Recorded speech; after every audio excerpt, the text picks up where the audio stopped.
खून तातार 400 वर्ष धरी आमको पराधीन कर रखा ये सब आसला केमती ये सब समस्या उपजिला केमती ये को आजका दिन चिंतन करवा दरकार। मो मतरे गोटे कथा मुझे कहना चाहूँगी जे सबू देश माने भारतवर्ष हूँ एक विभिन्न जाति धर्म एवं भौगोलिक अनुसार देश ता सत्वे आम भितर एकता थिला मैत्री थिला सद्भावना थिला सबू किछि थिला किंतु परवर्ती समय आम भितर जो विभेद सृष्टि है आमर जो एकतार नष्ट है तार परिणाम स्वरूप आम पराधीन होती मुख्यतः गोटे जिनस आम देश को पूरा बांधिकी रखता से आम संस्कृति गोटे जाति गोटे समाज तार परिचय है संस्कृति एवं संस्कृति हूँ देशर आत्मा जमी मनुष्यर आत्मा अच्छी एवं आत्मा चलीगले शरीर निश्चल हो जाए कि नुहे से भाया देशर मध्य संस्कृति हूँ आत्मा एवं से संस्कृति को जिते नष्ट कर जाए संस्कृति जिते भूली जाऊँ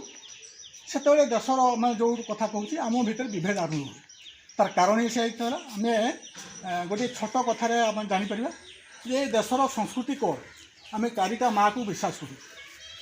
सी है प्रथम है निजर माता द्वितीय है गौ माता तृतीय है भारत माता आउ गंगा माता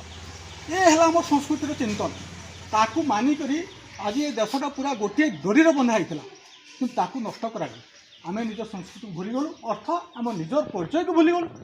तेणु ये जो कथा कहली शक खून तातार बा इंग्रेज एमने आसी आमको एति दिन पराधीन कर रखिले जहाँ भी हो आजका दिन में जेपरी से भाया भूल आम करवा ना यहाँ आजका दिन बड़ सब बड़ चिंता जे आम पुनराय से भूल करवा नहीं तेणु स्वाधीनता पर आज देश सुरक्षित नुहे आज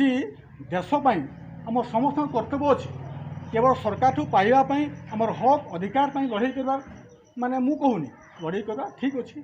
किंतु देशपाई कर्तव्य अच्छी आज देशर एत बड़ बड़ समस्या थिला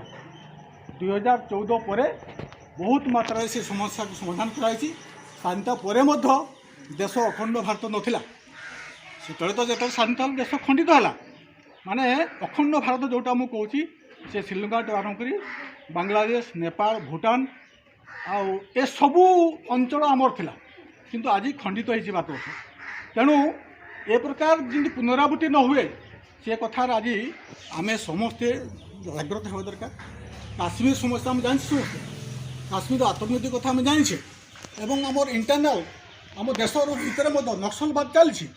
आम जाति धर्म भितर लड़ाई आज भी चलती आमर आंचलिक भाषा भौगोलिकता आज दुईटा राज्यर जो लड़ाई है आप आसाम और मिजोराम ये कौन देश भितर दुईटी राज्य सीमापाई लड़ाई ओडिशा आंध्र सहित लड़ाई चलती पटिया अंचल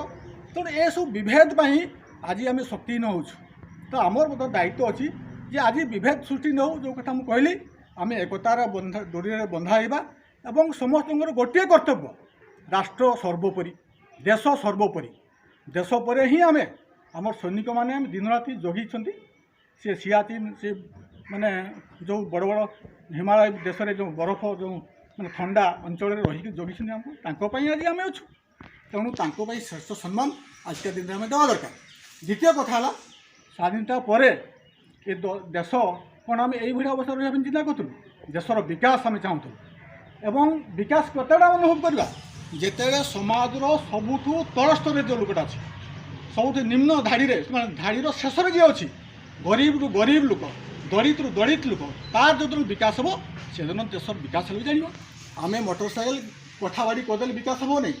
विकास हम से दिन से लोक को जो दिन तार विकास हो सी अनुभव करूँ हाँ मुझे देशर जन नागरिक मोर माने सुविधा सुयोग मिली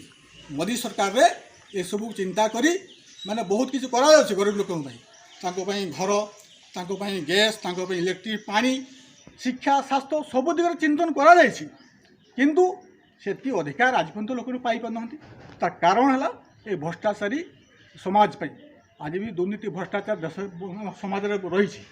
ताकू संरक्षण करवा दरकार जड़े देशर नागरिक हिसाब से ताहले जाई जो योजना अच्छी ताहा सुफल मिल गरीब लोक कल्याण हो तेणु आज का दिन में मुझे बहुत किसी कहना चाहूना समय अतिक्रांत होमको समस्त को यही कथा को अनुचिंतन करवा दरकार जे ए स्वाधीनतार जो लक्ष्य तार कृति आम केते करूँ से आम समस्त दायित्व अच्छी ମୁଁ ଜାଣିଛି ଆପଣଙ୍କର ଏଇ ଯେଉଁ neuro centre nourish health care nourish ମାନେ ହେଲ୍ଥ କେୟାର ସେଣ୍ଟର ମାନେ ଆପଣମାନେ ମୁଁ ନୂଆ କରି ଆପଣଙ୍କ ସହିତ ଯୋଡ଼ି ହେଇଛି ମାନେ ବହୁତ ଦିନ ସମ୍ପର୍କ ମୋର ନାହିଁ କିନ୍ତୁ ମୋର ବିଶ୍ୱାସ ଆପଣ ଯେଉଁ ଭଳିଆ କାମ କରୁଛନ୍ତି ଯେଉଁ ଯୋଗ କାର୍ଯ୍ୟକ୍ରମ ବହୁତ ବଡ଼ କାର୍ଯ୍ୟକ୍ରମ ହେଲ୍ଥ ଇଜ୍ ୱେଲ୍ଥ ସ୍ୱାସ୍ଥ୍ୟ ଯଦି ଆମର ଠିକ୍ ନଥିବ ଆମେ ଦେଶ ପାଇଁ କିଛି ଚିନ୍ତା ବି କରିପାରିବାନି ନିଜର ପରିବାର ପାଇଁ ଚିନ୍ତା କରିପାରିବାନି ତେଣୁ ସ୍ୱାସ୍ଥ୍ୟ ହିଁ ସମ୍ପଦ ସ୍ୱାସ୍ଥ୍ୟକୁ ଗୁରୁତ୍ୱ ଦେଇ ଆପଣ କାମ କରୁଛନ୍ତି ଗାଁ ଗାଁ ବୁଲୁଛନ୍ତି ଏବଂ ଗରିବ ଘରକୁ ଯାଇକି ମଧ୍ୟ ତାକୁ ସ୍ୱାସ୍ଥ୍ୟ ସଚେତନ ପାଇଁ ମାନେ କଥାବାର୍ତ୍ତା କରୁଛନ୍ତି ଏଇଟା ବହୁତ ବଡ଼ କଥା ଅଛି ମୁଁ ଜାଣିନି ଆପଣମାନେ କେତେ ପାରିଶ୍ରମିକ ପାଉଛନ୍ତି କ'ଣ ପାଉଛନ୍ତି କିନ୍ତୁ ଗୋଟେ ମାନେ ଗରିବ ଲୋକକୁ ସାହାଯ୍ୟ କରିବା ପାଇଁ ଆପଣମାନେ ସମାଜରେ ବାହାରିଛନ୍ତି ଆଉ ସବୁଠୁ ବଡ଼ କାରଣ ଯୋଗ ଏଇଟା ବହୁତ ବଡ଼ ଆବଶ୍ୟକତା ଅଛି ଦେଶରେ ଏବଂ ଆଜି ଭାରତ ଯେଉଁ ବିଶ୍ୱଗୁରୁ ହେଇଥିଲା ସେଇଟା କେବଳ ଯୋଗ ମାଧ୍ୟମରେ ଏବଂ ତାର ପୁନରୁଦ୍ଧାର ପାଇଁ ଆଜି ମାନେ ଯୋଗକୁ ସାରା ବିଶ୍ୱରେ ମଧ୍ୟ ଆଦୃତ କରାଯାଇଛି ଯୋଗ ଦିବସ ପାଳନ ହେଉଛି ତେଣୁ ଆପଣମାନେ ସେଇ କାମରେ ଅଛନ୍ତି ଆପଣମାନଙ୍କୁ ବହୁତ ବହୁତ ଧନ୍ୟବାଦ ମୁଁ ଆଉ ବିଶେଷ କିଛି କହିବାର ନାହିଁ